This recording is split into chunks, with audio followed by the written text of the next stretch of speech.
Business process of treasury process. Business flow of treasury process क्या होता है, पहले समझते हैं ये प्रोसेस क्या होता है। क्या होता है कि बैंक के पास जो भी कैश आता है, तो वो कैश वैसे तो नहीं रखती, वो क्या करती है, कहीं ना कहीं उसको इन्वेस्ट करती है, इन्वेस्टमेंट करती है।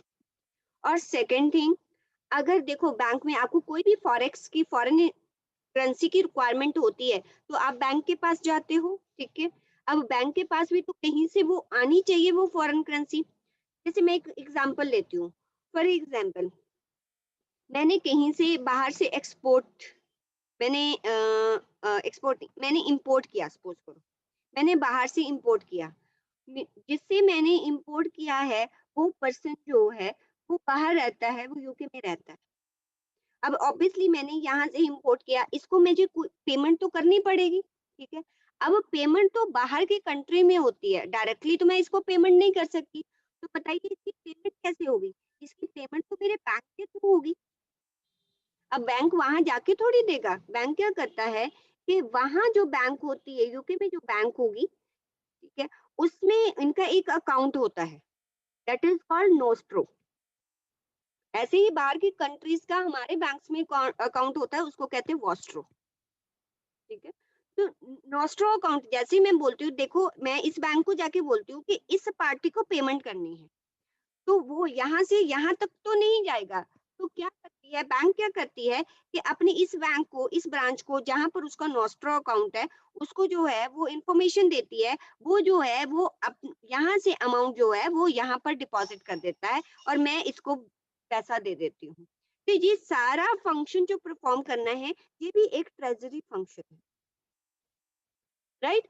तो ऐसे ऐसे मेंटेन किया जाता है, मतलब नॉस्ट्रो वॉस्ट्रो अकाउंट को मैनेज करना वो भी ट्रेजरी डिपार्टमेंट का ही काम होता है। सेकंड, फॉर एग्जांपल, मैंने एक्सपोर्ट किया, राइट। अब एक्सपोर्ट के केस में क्या आएगा, मैं इंडिया में बैठी हूँ, मुझे तो फॉरेन करेंसी मिलेगी ना, पर वो फॉरेन करेंसी तो मेरे किसी काम की नहीं है। मुझे तो क्या करना पड़ेगा, उसको इंडियन करेंसी में चेंज करना पड़ेगा। अब मैं कहाँ से चेंज कराऊंगी? ऑब्वियसली मैं किसके पास जाऊंगी? मैं बैंक के पास जाऊंगी। तो बैंक जो है वो मुझे उसको एक्सचेंज करके दे देगा, लेकिन बैंक में फॉरेन करेंसी का क्या करेगा, ठीक है। तो बैंक जो है वो फॉरेन करेंसी जो मुझसे मिलती है, वो आगे उसको क्या कर देता है, सेल कर देता है। अब देखो, जब मैं, मुझे एक बात बताओ, जब मैं एक्सपोर्ट करूंगी, मुझे जो फॉरेन करेंसी मिलनी है, मुझे क्या डर होगा कि जो करेंसी है वो आने वाले टाइम में इंक्रीज होगी या मतलब मेरा डर क्या होगा कि आने वाले टाइम में क्या करेंसी क्या हो जाए, क्या फ्लक्चुएशन आए तो मुझे लॉस हो सकता है। वंशिका बताओ। मैम रेट में वो फ्लक्चुएशंस हो सकती हैं। हाँ, जैसे मुझे डॉलर आना है, ठीक है। अगर कल को डॉलर की कीमत गिर गई, आज डॉलर जो है वो 60 है, ठीक है, तो मुझे अगर $2000 जाने हैं, तो मुझे देखो कितना पैसा मिलेगा। कल को अगर डॉलर की कीमत गिर गई, मतलब रुपीज स्ट्रांग हो गया, अदर सेंस बोलूं तो ये रुपीज स्ट्रांग हो गया, ठीक है, तो डॉलर मुझे 58 मिलेगा, या 2000 नहीं, आप 2 लाख ले लो, तो देखो मुझे कितने का नुकसान हो जाएगा, ठीक है। तो मुझे क्या लगता है कि जो करेंसी मुझे मिलने वाली है ना, उसका रेट जो है गिर जाएगा, ये मुझे डर होता है। तो मैं क्या करती हूँ कि अगर मुझे 3 मंथ्स के बाद पैसा मिलना है ना, तो मैं बैंक में जाती हूँ। मैं बैंक वालों को बोलती हूँ कि 3 मंथ्स के बाद ना मुझे फॉरेन करेंसी इतना डॉलर मिलेगा, बताओ मुझे क्या रेट दोगे। तो अभी रेट जो है वो 60 अगर चल रहा है, क्या हुआ? अगर रेट 60 चल रहा है, तो बैंक जो है वो अपना पूरी रिस्क मैनेजमेंट टीम जो है वो पूरा अपना देखती है कि कितने में रेट हम 3 मंथ्स के बाद कितने में दे सकते हैं। उसको बोलते हैं फॉरवर्ड कॉन्ट्रैक्ट। क्या बोलते हैं उसको? फॉरवर्ड, मतलब फ्यूचर में देना है मैंने उसको पैसा। अभी जो है हमारे बीच में, बैंक और मेरे बीच में अभी कॉन्ट्रैक्ट हो रहा है, तो बैंक क्या कहती है कि हम आपको कितने में दे देंगे, हम आपको 59 में आपसे वो पैसा ले लेंगे। अभी 60 चल रहा है, उसको लगता है कि आगे जाके गिर जाएगा, मैं उसके साथ कॉन्ट्रैक्ट कर लेती हूँ। बैंक क्या करती है, वो मेरे से इतने में पैसा लेगी, 59 में लेगी, वो आगे किसी के साथ क्या करेगी, कॉन्ट्रैक्ट करेगी कि 3 मंथ्स के बाद मेरे पास इतनी फॉरेन करेंसी आएगी, तो वो आगे उसको उस फॉरेन, यहाँ से मेरे से क्या करेगी, बाय करेगी और आगे क्या कर देगी, उस फॉरेन करेंसी को सेल कर देगी। मान लो मुझसे 59 में बाय किया, आगे वो 60 में सेल कर देगी, वहां बीच में इसको प्रॉफिट हो गया ना बैंक को। तो ऐसे कॉन्ट्रैक्ट होते हैं, this is called forward contract. ज्यादा नहीं आऊंगी, आप जब फाइनेंस में पढ़ोगे तो बहुत डिटेल में है। Forward, future, options, I don't know कि आपने अभी नहीं पढ़े होंगे, डेरिवेटिव्स होते हैं, ठीक है। तो ये जो डेरिवेटिव्स, थोड़ी सी एग्जांपल दी है, ये जो काम होता है ना फॉरवर्ड कॉन्ट्रैक्ट्स का, ये सारा बैंक का काम होता है, यहाँ पर लिखा हुआ है इसलिए मैंने आपको बोला बताया ये, ठीक है। तो ये कॉन्ट्रैक्ट जो करने होते हैं, ये कौन करता है, आपका ट्रेजरी डिपार्टमेंट। थोड़ा सा समझ में आया, ट्रेजरी डिपार्टमेंट क्या करता है, म्यूचुअल फंड्स में इन्वेस्टमेंट करता है, ठीक है, गवर्नमेंट सिक्योरिटीज बाय करता है, फिर जितनी भी फॉरेन करेंसी है उसमें डील करता है, कहाँ से वो कॉन्ट्रैक्ट जो है किस कस्टमर के साथ करेगा, उस फॉरेन करेंसी को कहाँ से अरेंज करेगा, जो नॉस्ट्रो वोस्ट्रो अकाउंट में कैसे डील करेगा, ये सारा काम जो है आपका ट्रेजरी डिपार्टमेंट करता है। क्लियर, थोड़ा बहुत। अब ट्रेजरी डिपार्टमेंट का देखो, मेन 3 डिपार्टमेंट इसमें होते हैं। इधर आ जाइए, अपने डायग्राम पे आ जाइए, ठीक है। एक होता है फ्रंट ऑफिस, जो कस्टमर का इंटरफेस होता है, कस्टमर कौन कौन सा कस्टमर है, उसके साथ कैसी डीलिंग करनी है, ठीक है, वो सारी जो डील्स क्रैक करनी है वो फ्रंट ऑफिस ऑफिस का काम होता है। मिडल ऑफिस जो है, उस डील में कितना रिस्क है, कैसे उसने अपने एसेट लाइबिलिटीज को कैसे वैल्यूएशन करनी है, वो सारा मिडल ऑफिस करता है। और बैक ऑफिस जितने भी कॉन्ट्रैक्ट जो है डील्स क्रैक हो जाती है, जितने भी कॉन्ट्रैक्ट फाइनलाइज होते हैं, उनकी रिकंसिलिएशन, कंफर्मेशन और उसकी अकाउंटिंग बैक ऑफिस करता है। तो 3 पार्ट्स होते हैं यहाँ पर। फ्रंट ऑफिस पूरी प्री डील एनालिटिकल्स, मतलब इस डील में हमें कितना फायदा कितना नुकसान होगा वो पहले देखता है कि ये डील हम कर सकते हैं कि नहीं, ठीक है। जो नॉर्मल ओवरव्यू लेना होता है एक डील का कि हाँ हमें फायदा हो सकता है, उसकी एग्जैक्ट जांच तो ये करती है, पहले थोड़ा बहुत एनालिटिक्स ये करती है ये, ठीक है। फिर उन डील्स को कैप्चर करती है और अपनी पोजीशन बनाती है। पोजीशन मतलब कहीं से मैं बाय करूंगी तो वो फॉरेन करेंसी कहीं मुझे सेल भी करनी पड़ेगी, that is called position. Position management ये करता है आपका। मिडल ऑफिस जो भी मैंने पोजीशंस ली हैं, फ्रंट ऑफिस ने जो भी पोजीशन ली है, उसके रिस्क को, अगर उसको लगता है कि इस पोजीशन जब क्लोज होगी हमें बहुत रिस्क हो सकता है, उसके अकॉर्डिंग उसको मैनेज करना, राइट। अपने पूरा वैल्यूएशन, प्राइसिंग एंड वैल्यूएशन करना, ये मिडल ऑफिस का काम है। उसकी रिकंसिलिएशन और उसकी अकाउंटिंग करना किसका काम है, बैक ऑफिस का काम है। तो देखो कैसी डील होती है, deals trades from counter party customer दोनों से, मींस यहाँ से फॉरेन करेंसी ली, किसी और बैंक को भेज दी, काउंटर पार्टी और कस्टमर के साथ हम क्या करते हैं, पहले डील करते हैं, ठीक है।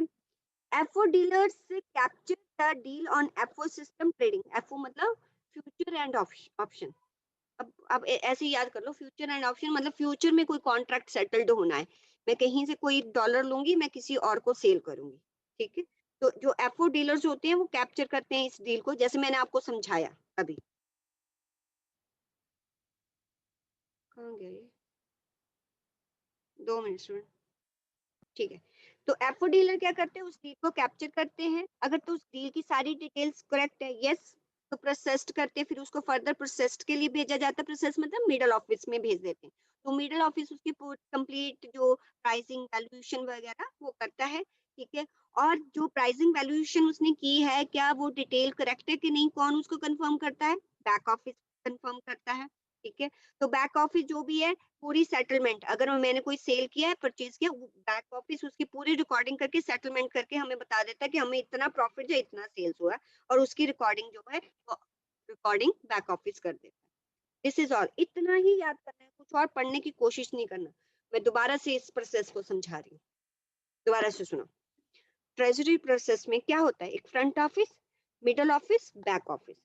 फ्रंट ऑफिस क्या करता है, प्री डील एनालिटिक्स करता है कि कौन सी डील की जा सकती है, उनको कैप्चर करता है, फिर अपनी पोजीशन बनाता है कि कहीं से बाय करेगा कहीं सेल करेगा, राइट।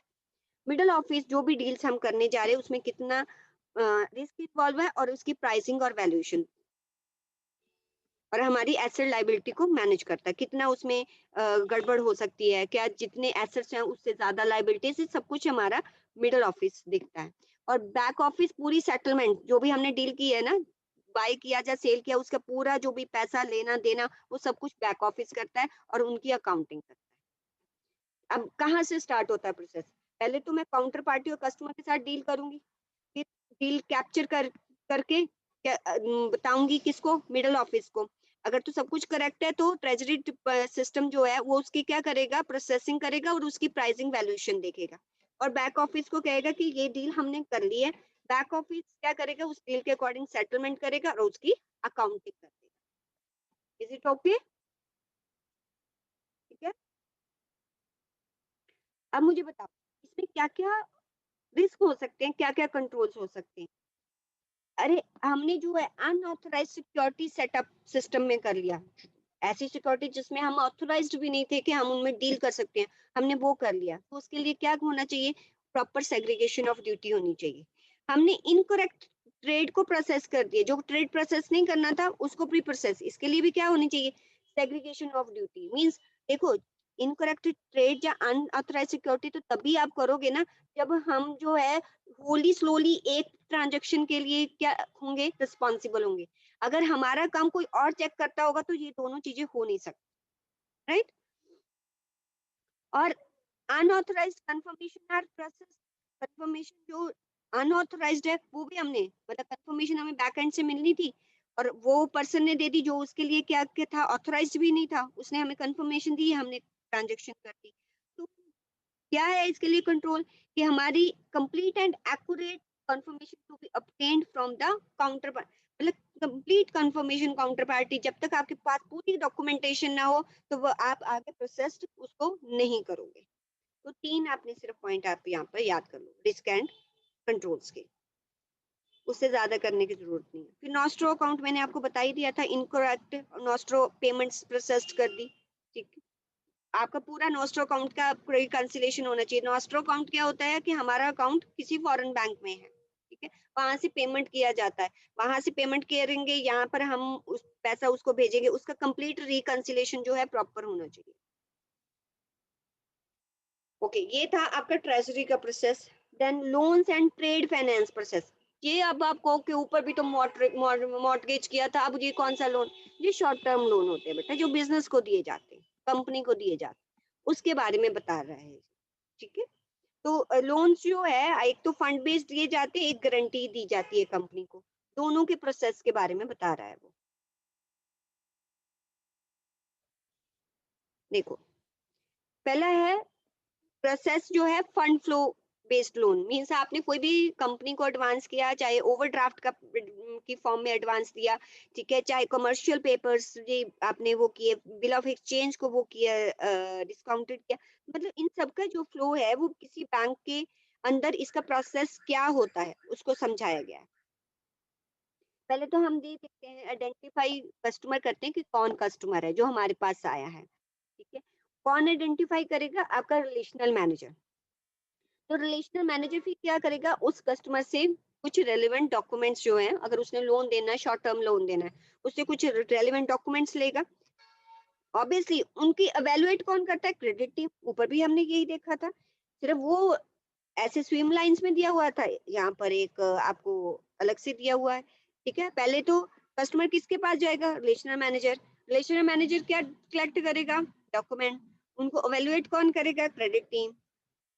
हो सकता है कि अगर तो कस्टमर जो है उसके लिए एलिजिबल नहीं है उस लोन के लिए, तो कहीं पर एंड हो जाएगा प्रोसेस। अगर है शॉर्ट टर्म लोन है, क्योंकि बहुत शॉर्ट टर्म लोन है, तो क्या किया जाता है, उसको लोन डिसबर्समेंट सर्टिफिकेट जो है वो बना दिया जाता है, क्रेडिट टीम वो बना देती है, ठीक है। फिर वो सर्टिफिकेट किसको दे दिया जाता है, आपकी डिसबर्समेंट टीम जिसने लोन प्रोवाइड किया जाता करना है, वो क्या करती है, उसका एक क्लाइंट मास्टर, मतलब उसकी पूरी रिकॉर्डिंग अपने सिस्टम में उस क्लाइंट की पूरी रिकॉर्डिंग कर लेती है। रिकॉर्डिंग करने के बाद वो ये अकाउंट जो है वो ओपन करती है। एक तो request received from new loan, तो क्या करता है, लोन्स की बुकिंग कर लेता है, जैसे ही न्यू लोन है अगर, तो लोन की बुकिंग करेगा, एक इंटरेस्ट का अकाउंट बनाएगा, एक मैच्योरिटी का। जैसे ही लोन की बुकिंग होती है तो मुझे बताओ, क्रेडिट कौन होगा, कस्टमर, और डेबिट क्या होगा, लोन अकाउंट, ठीक है। और जब उस पे इंटरेस्ट कैलकुलेट किया जाता है, तो इंटरेस्ट में इंटरेस्ट क्या हो जाता है, आपका क्रेडिट हो जाता है, और आप डेबिट किसको कर देते हो, अपने कस्टमर को डेबिट कर देते हो। मैच्योरिटी पर क्या होता है, मैच्योरिटी पर ऑब्वियसली आपका लोन क्रेडिट होगा और आपका कस्टमर डेबिट होगा। ये तो एंट्रीज है, इसको मैं बताने वाली कोई, तो 3 आपके क्या है, अकाउंट ओपन कर दिए जाते हैं, उसके अकॉर्डिंग जो है एंट्री की जाती है, आपका फाइनल एक लोन बुक सिस्टम बन जाता है, उसके अकॉर्डिंग एंट्री जो है कहाँ चली जाती है, आपकी फाइनेंशियल स्टेटमेंट। ये बहुत छोटा सा प्रोसेस है, जैसे ओवरड्राफ्ट का होता है, तो 3 चीजें यहाँ पर बनती है, तो ये आपने ऐसे समझाना है। क्या process flow from fund based loan, अगर फंड बेस्ड लोन कंपनी को दिया है, सेम है, सेम प्रोसेस है, बट यहाँ पर प्रोसेस किसका है, देखो ध्यान से देखो, नॉन फंड बेस्ड लोन। अब मुझे बताओ यहाँ पर चेंज कहाँ पर आएगा, यहाँ पर कोई डिस्बर्समेंट तो होगी नहीं, सिर्फ क्या होगा, लोन बुकिंग सिस्टम, जहाँ पर गारंटी दी गई है, ठीक है।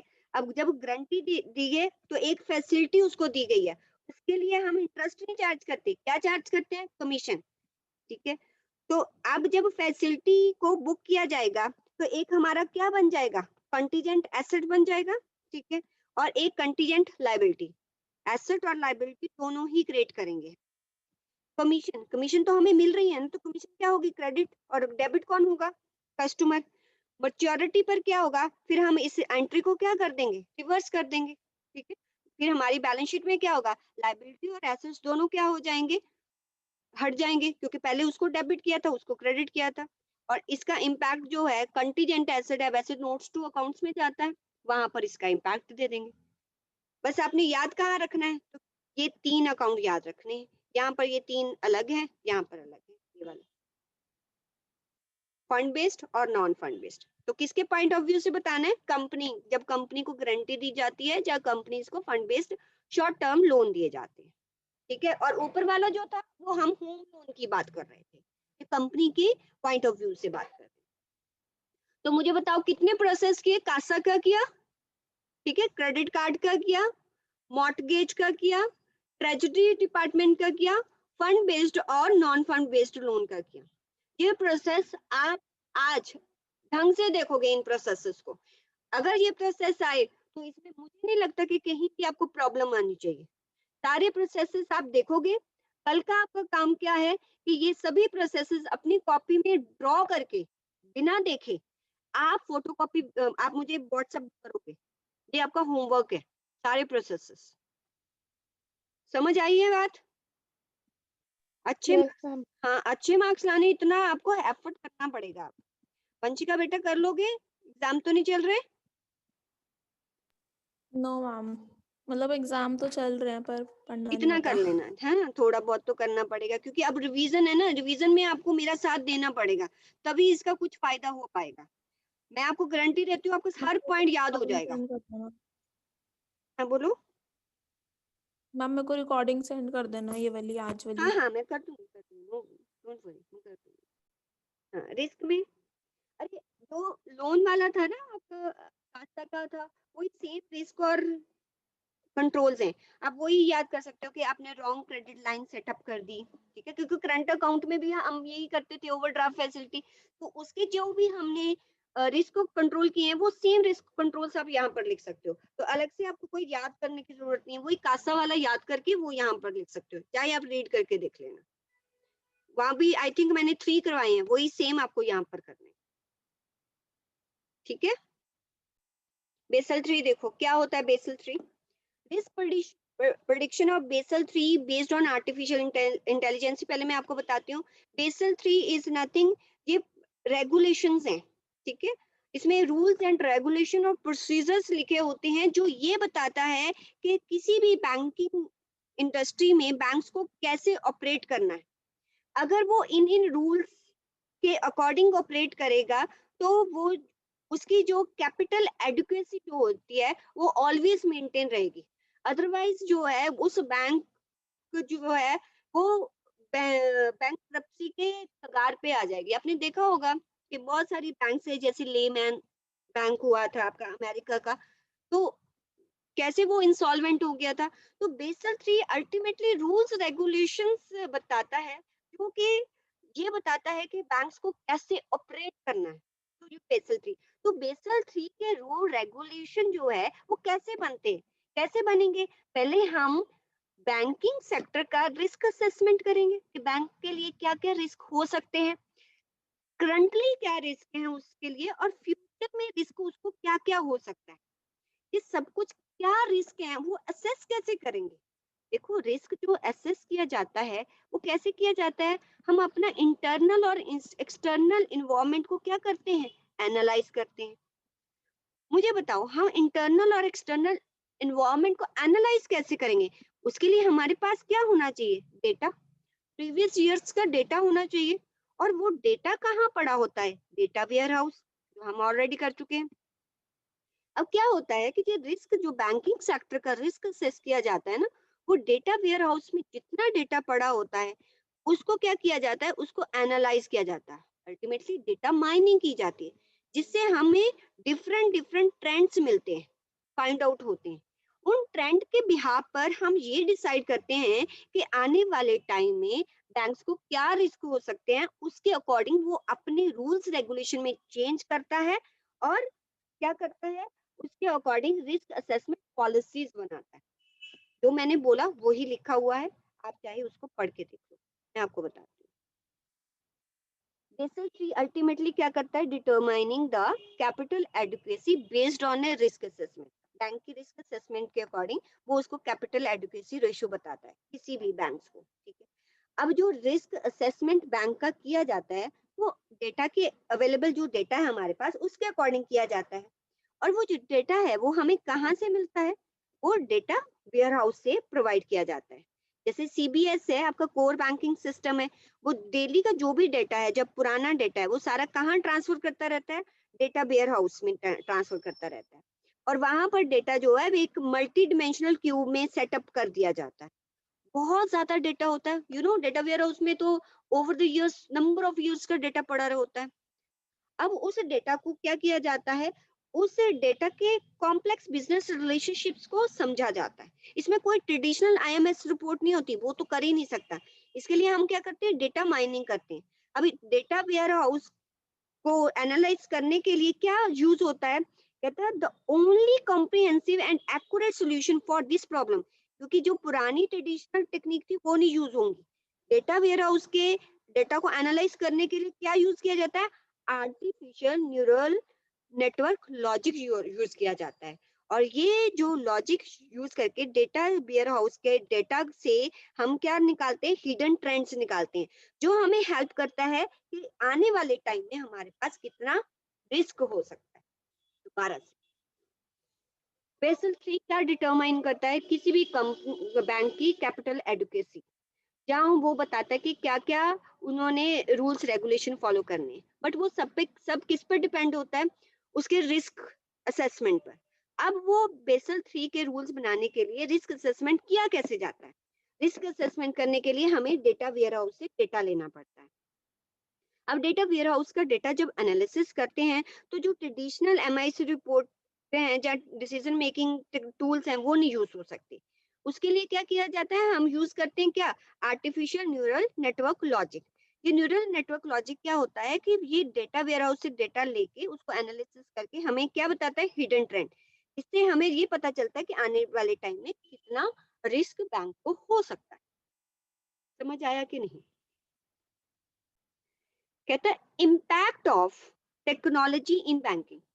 तो टेक्नोलॉजी का बैंक्स पर क्या इम्पैक्ट पड़ा, इसमें जो कहानी लिखी हुई ना, पहले मैं आपको सिर्फ वो समझाती हूँ कि इसमें लिखा क्या हुआ है। वो कह रहा है वो कह रहा है कि बैंक्स जो पहले टेक्नोलॉजी का यूज करते थे ना, वो कोई भी ट्रांजैक्शन को कैप्चर करने के लिए करते थे, ठीक है, कैप्चर करने के लिए या स्टोर करने के लिए। बट आज की डेट में अगर हम बात करें तो टेक्नोलॉजी जो है बैंक्स में इतनी ज्यादा यूज होती है कि बैंक का एग्जिस्टेंस ही नहीं है विदाउट टेक्नोलॉजी। टेक्नोलॉजी कहाँ कहाँ पर यूज होती है, अरे सारे बैंकिंग प्रोसेसेस में, सारे बिजनेस प्रोसेसेस में, जितनी पॉलिसी प्रोसीजर्स बनाए जाते हैं वो भी टेक्नोलॉजी के थ्रू, जो भी रेगुलेटरी रिक्वायरमेंट फुलफिल की जाती हैं वो भी टेक्नोलॉजी के थ्रू। आपको पता है ई गवर्नेंस होती है, रिटर्न सारी ऑनलाइन फाइल होती हैं आपकी, ठीक है। ऑर्गेनाइजेशन का स्ट्रक्चर मींस किसकी क्या क्या आपके RPAC role based controlling system means अगर मैनेजर कोई लॉग इन करता है तो उसकी क्या क्या प्रिविलेजेस होंगी, क्या क्या राइट्स होंगे, वो सारा ऑर्गेनाइजेशन स्ट्रक्चर भी कहाँ पर सेट किया जाता है, वो भी टेक्नोलॉजी के थ्रू सेट किया जाता है। अब क्योंकि सारा कुछ टेक्नोलॉजी के थ्रू होता है, तो इन सभी पर क्या लगाना जरूरी है? कंट्रोल्स। अगर हमारे प्रोसेसेस, पॉलिसी, रेगुलेटरी, इन पे प्रॉपर कंट्रोल्स नहीं होंगे, तो बैंक कभी भी प्रॉपरली परफॉर्म नहीं कर पाएगा।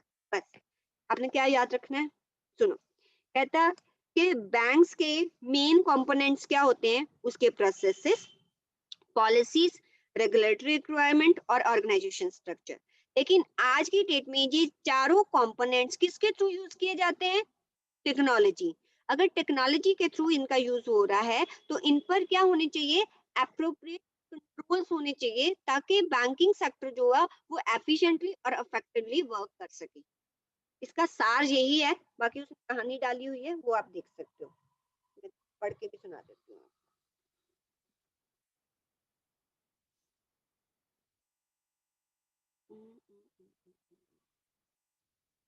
यहाँ से देखो, ये सेकंड पैरा कहता, earlier technology was a tool used in a specific department of A bank, but now with CBS, पहले तो किसी स्पेसिफिक डिपार्टमेंट में यूज होती थी, बट अब क्या आ गया? CBS, core banking system. Technology has become all pervasive, pervasive हर जगह पर बैंक की एक एक प्रोसेस में यूज होती है। Has become integral for doing banking, banking के लिए बहुत जरूरी है, इसके बिना बैंक का एग्जिस्टेंस नहीं है। Further, all these business and control aspect of the bank as a whole, such as banking business processes, policies, procedure, regulatory compliance requirement applicable to bank or organization structure of the bank, are inbuilt into technology। ये सब कुछ technology के बीच में inbuilt किया जाता है। अब कोई मैनुअली नहीं बनाया जाता। पॉलिसी बनाएंगे वो सीबीएस में लिखी होगी, हमारी ऑर्गेनाइजेशन स्ट्रक्चर होगी वो भी सीबीएस के अंदर ही होगी। ठीक है, कैसे बनाई जाती है? कॉन्फ़िगरेशन सेटिंग अप, पैरामीटर्स हम लगाते हैं। कॉन्फ़िगरेशन क्या था कि कौन कौन पर्सन जो है वो कितने टाइम के लिए लॉगिन हो सकता है, कब आपका पासवर्ड एक्सपायर हो जाएगा, ये कॉन्फ़िगरेशन पे सेट कर दिया जाता है। सेटिंग पैरामीटर्स सेट किए जाते हैं, कंट्रोल्स, इन सभी लेयर्स पे क्या किए जाते हैं? कंट्रोल्स सेट किए जाते हैं। बस आप इतना याद कर लो। अर्लियर तो एक ही डिपार्टमेंट पे यूज होती थी, बट अब क्या है? आप ये लिख सकते हो कि ये 4 कंपोनेंट्स होते हैं किसी भी बैंकिंग सेक्टर में, और ये सारे कंपोनेंट्स इनबिल्ट हैं। किसके थ्रू इनबिल्ट हैं? कहाँ पर? सीबीएस में। तो इन पे जो है प्रॉपर कंट्रोल्स लगाना जरूरी है, इतना ही याद करना है। It is not very important, इसलिए एंड मूवमेंट पे करवा रही हूँ, इतना याद करके रखना है। ठीक है, अच्छा, मनी लॉन्ड्रिंग हो गया था, clearing, anti money, cyber crime करवा दिया आपको मैंने। एक काम, सिर्फ बैंकिंग रेगुलेशन एक्ट आप खुद कर लेना, मुझे नहीं लगता इसमें कुछ पढ़ाने।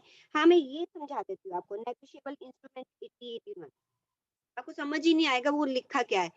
ऐसा करते हैं, आप दोबारा से रीज्वाइन करो और एक बार इसको खुद पढ़ना और मुझे बताना कि मैम ये लिखा हुआ है। आप खुद रीड करना, ज्वाइन भी कर लो दोबारा से।